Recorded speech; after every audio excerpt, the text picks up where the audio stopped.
Olá pessoal, sejam bem-vindos a mais um vídeo. Hoje nós temos 4 assuntos para falar. Um novo desenvolvimento no caso Hande Erçel e Kerim Bürsin, Salah Turkoglu, Pınar Deniz e Kızılçık Şerbeti. Mas antes, por favor, não se esqueçam de deixar a sua contribuição com o meu vídeo. Eu vou começar falando de Hande Erçel e Kerim Bürsin. Uma nova movimentação nas redes sociais, como diz essa notícia, confundiu a nossa cabeça. O que é isso agora, hein, gente? Eu devia ter um quadro aqui no meu canal só para falar de unfollow. Por essa daqui eu não estava esperando. A atriz Yasemin, que é considerada, pelo menos nas redes sociais, a melhor amiga do Kerim Bürsin, deu unfollow na Hande Erçel. Gente, o que é isso agora? Este unfollow, meus queridos, não cabe dentro da minha história imaginária que eu criei. Eu achei completamente aleatório, não estava esperando. Ela deu unfollow na Hande Erçel. Atualmente, agora são 5 da tarde, a Hande ainda está seguindo a Yasemin. A pergunta é, qual será que é a motivação da Yasemin com este unfollow? Se eu tiver que pensar em alguma coisa, eu vou pensar que a Yasemin não gostou da reaproximação da Hande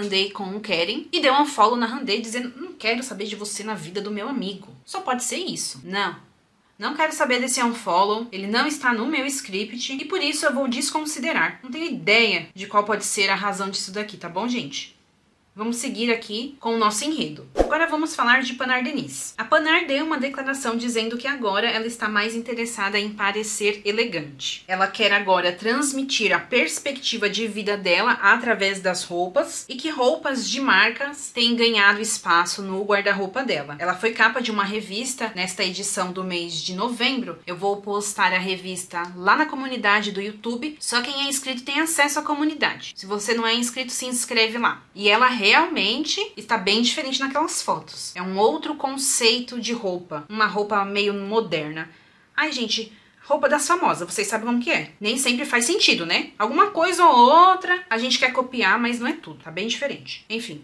Boa sorte com seu novo guarda-roupa, Pınar. Agora vamos falar sobre Kızılçık Şerbeti. Assisti ao segundo episódio e o segundo episódio é ainda melhor que o primeiro. Se hoje eu fosse apresentar alguns personagens pra vocês, eu apresentaria esta cunhada como cobra peçonhenta, esta outra cunhada como amargurada e mal amada, a tia da Doá como a minha tia preferida, eu adorei a personalidade dela. E as minhas 2 cenas favoritas em ordem cronológica do segundo episódio foi a cena da Kıvılcım chorando, depois que ela volta do jantar. A Evrim tem o meu coração, gente, ela atua pra caramba. O que é o desespero daquela mãe? A Kıvılcım não está 100% certa, mas eu acho que ela não está 100% errada. Ela tem o jeitão dela diferente, mas eu acho que você olhando como mãe, eu acho que dá pra entender um pouquinho ali da aflição dela. Eu acho que a personagem dela faz um tipo meio meu malvado favorito, que é ranzinza por fora, mas por dentro ela é uma boa pessoa. Mas como eu disse, ela não está 100% certa. Ela é bastante preconceituosa. E a minha segunda cena favorita foi quando a senhorita Doá se posicionou em relação à cunhada dela. Eu estava achando até aquele momento que a Doá estava fazendo muitas concessões, ou que pelo menos ela tinha que abrir um pouquinho mais o olho. Tudo bem que nem tudo que a gente tá vendo, ela tá vendo, né? Aquela cena lá do café da manhã eu achei um absurdo, porque ela saiu mais cedo pra visitar a mãe, que ela não tinha que visitar a mãe sozinha, que tinha que ir com Fatih. Ai, gente, não tem quem aguente, né?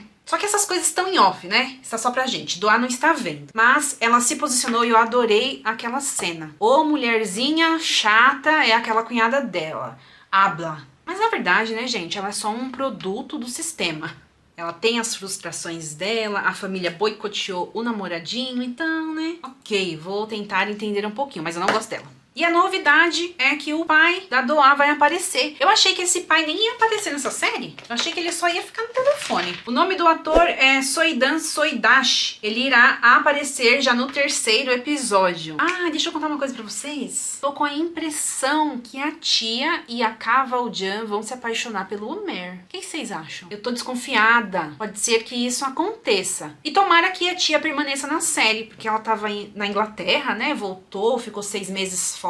Tomara que ela permaneça na série. Eu tô gostando dela. Mas eu não quero que ela se apaixone pelo Ömer, porque o Ömer é da Kıvılcım. E eu shippo os dois. E você já assistiu? Gostou do segundo episódio? A maioria dos turcos gostou porque a audiência melhorou, graças a Deus. E agora vamos falar da Salan. Essa notícia diz que a Salan, mais uma vez, não conseguiu o selo de verificação do Instagram, o que é muito esquisito. Ela tem quase 1 milhão de seguidores, ela está sempre nos assuntos mais comentados das redes sociais. Por que o Instagram não libera aquele selo pra ela? Essa notícia diz que ela tentou e não conseguiu. Eu fui pesquisar quais são os critérios para você ter o selo do Instagram. Aparentemente, ela está dentro de todos os requisitos. O primeiro requisito é que deve ser uma conta de uma pessoa única. Ela é única. O segundo requisito é que tem que ser uma pessoa real. O terceiro é que tem que ter uma conta pública com foto e biografia. Ela tem. E o quarto tem que ser uma pessoa notável. Ela é notável. Bom, não tô entendendo, gente. Ela merece. Eu vejo pessoas com menos seguidores que tem. Pessoas que são menos famosas que tem, não dá pra entender o que tá acontecendo. Eu espero que ela consiga o selo dela. Tá bom, meus queridos? Essas foram as notícias do dia de hoje. Muito obrigada pelo seu tempo, pela sua atenção. Não esquece, por favorzinho, de compartilhar sua opinião aqui comigo nos comentários. E vejo vocês no próximo vídeo. Um beijo, fiquem com Deus e tchau!